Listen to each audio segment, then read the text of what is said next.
درباره وین بجاره گوتو بیجه که دگل برز نزار حیدر رهبر سنتر راگاندنا عراقی لواشنطن دیکن برز نزار تو بخیراتی بو کردستان 24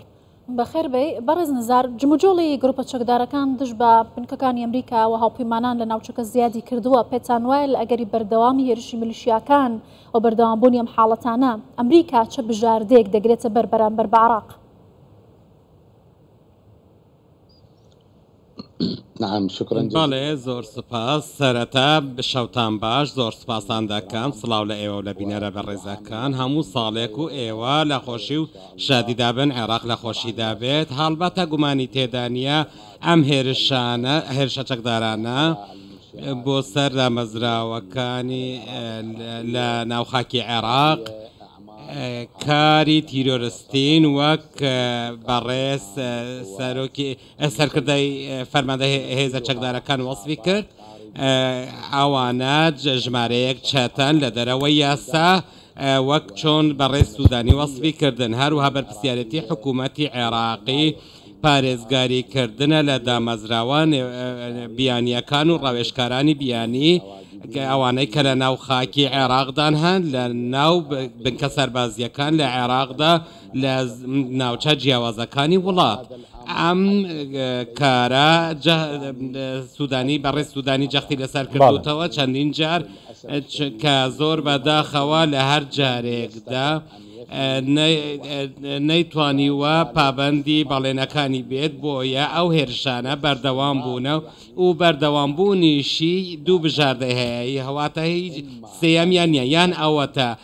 دەبێت بەڕێز سوودانی وەکو بە سیفەتی خۆی وەک فەرماندەی گشتی هێزە چەکدارەکانی عێراق کۆتایی بەو هێرشانە بێنێت و سنوورێک بۆ ئەو هێرشانەدا بنێت یانیش ئەوەتە یەکێت ئەمریکا ناچارە کە ممارەسەی یاسای نێودەوڵاتی ممارەسە بکات و بەرگری لە خۆی بکات و وەڵامی ئەو گروپە چەکدارانە و ئەو هێرشە تروریستیانە بداتەوە ئەمەش ئەوەیە کە نایەوێت بیکێت چونکە هەمیشە وەڵامی ئەمریکا لە بەرامبەریدا گرژی دروست دەبێت لەلایەن ئەو گروپە چەکدارانە. باشە بەڕێز نزار بەردەوامبوونا ئێرشن گروپن یاسا دەرکەفتی دەبن ناوێ مقاومە ئیسلامی بۆ سەر بەرژەوەندیان ئەمریکا لە عێراق و سووریایە ینی بەردەوامبوونا وان ئێرشان دێوەل ئەمریکایەکەتن و عێراقی سزا بدەتن.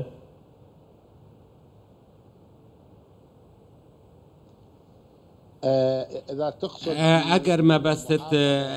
سزادانی ئابووری بێت من تا ئەم ساتە من ئەوە بە دووری دەزانم ئێستا ئەوەی کە پێشنیاز کراوە سزادانی ئابووری سزادانی سەربازی سیاسی دیبلۆماسی نەخێر تا ئێستا تا نەگەشتە ئەو قۆناغەی کە بگاتە ئەو ئاستەی تا ئێستاش هێشتا گفتوگۆ و دانوستان لە نێوان هەردوو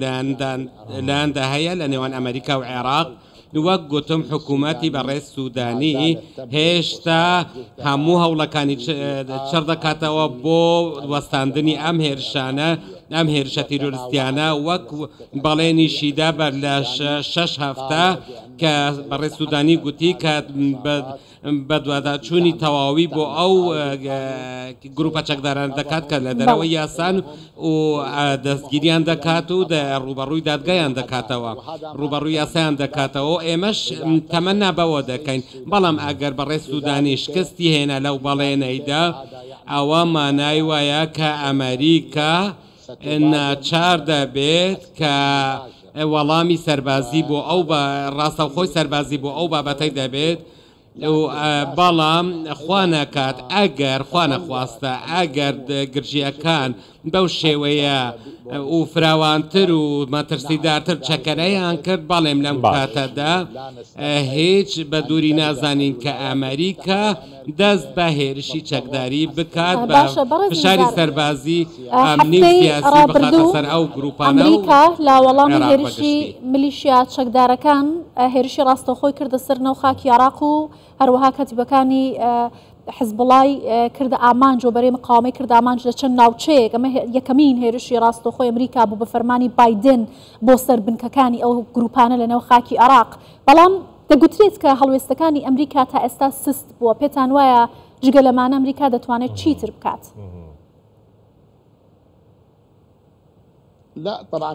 نەخێر وەک من گوتم ئەگەر گرچەکان بەردەوام بوو هەموو ئەگەرەکان کراوان ئەوەش ئەوەیە کە هیچ کەسێک تەمەنای پێ ناخوازێت واتە عێراق ڕوبەڕووی دۆخێکی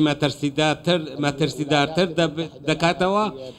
ناسەقامگیرتری دەکات. باشە بەرەزار ئەگەر چنە ئەگەرەکان کراوەنە لە هەمبەر ئەمریکا ئەو ئەگەر چنە بەرامبەر عێراقی بکاربێنیتن؟ بەڵێ وەک گوتم ئێستا لەم ماوەیەدا واشنگتن نایەوێت کە حکوومەتی بەڕێز سوودانی خەجاڵەتبار بکات و ئیحراجی بکات بۆیە لە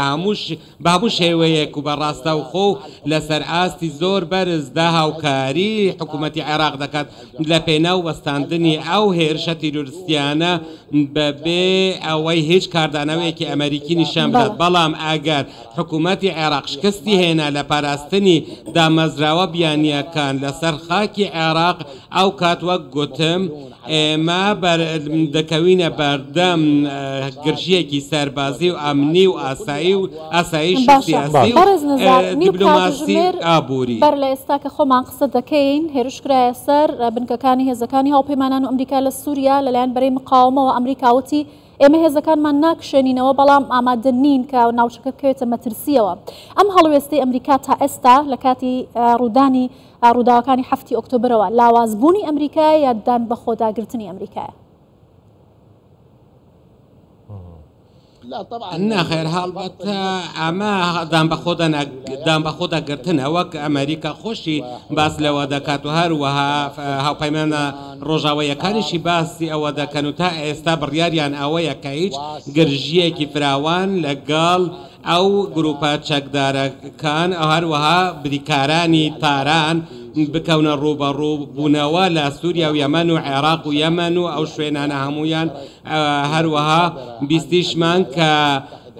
ویلایەتە یەکگرتووەکانی ئەمریکا و 12 وڵاتی دیکەی هاوپەیمانەکانی لە بەیاننامەیەکی هاوبەشدا کە ئەو بەیاننامەیان بڵاو کردەوە پەیامێکی ڕوون و ڕاشکاو بوو بۆ ئەو گروپانە ئەو گروپە چەکدارانە لە یەمەن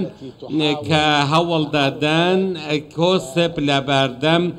ڕەوتی دەریاوانی لە دەروازە ئاویەکان دروست بکەن لە دەریای سوور هەروەها لە شوێنەکان دیکە و دەریای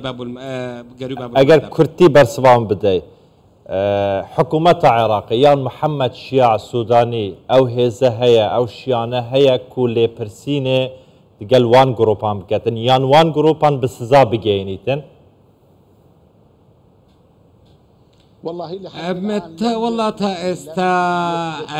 ئەم توانایە نەسەلمێنراوە تا ئەوە 6 مانگە ئێمە چاوەڕێ دەکەین و ئەو بەڵێنی داوە کە ئەو بەدوەداچوون دەکات و ڕوبەڕووی یاساییان دەکاتەوە بەڵام تا ئێستا ئێمە هیچ